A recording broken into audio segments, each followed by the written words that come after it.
Hey, what's going on, everyone? It's Felix here with your word on the street.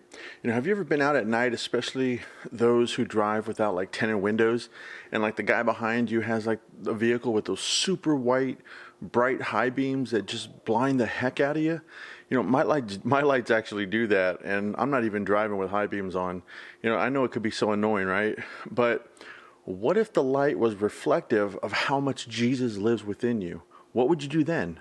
Would you be that old beat up car with like one light bulb out and like the other one's yellow haze and it's facing the ground? Or would you be like that bright light that is so bright, I gotta put like my shades on whenever I'm around you?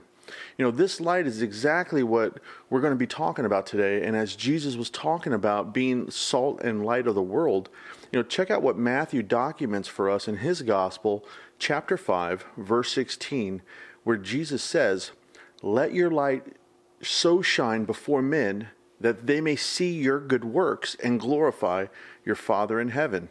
The beginning section of this particular verse, to let your light so shine, it refers to the believer. And by human nature, we don't have the light. We're reflective light. That's right. We reflect the light of Jesus.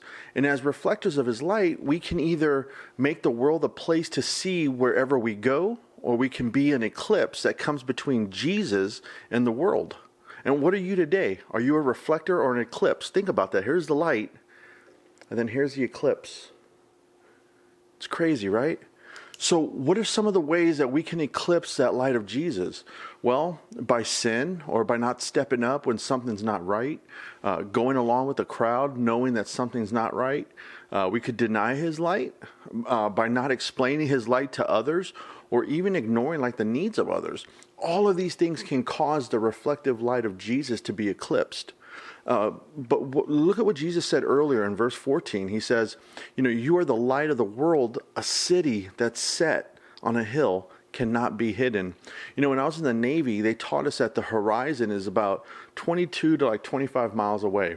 Did you know that like a flicker from like a small flashlight, like I just shined right there, or like a light bulb could be seen that far when you're out there in the middle of nowhere in the water?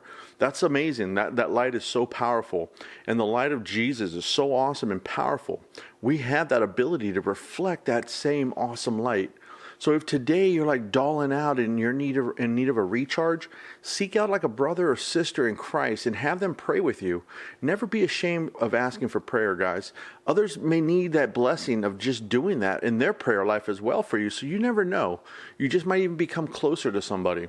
And if today you're that one in that rearview mirror with those super bright lights, come alongside someone that you see or know is struggling with something and see how you can reflect that light of Jesus with them.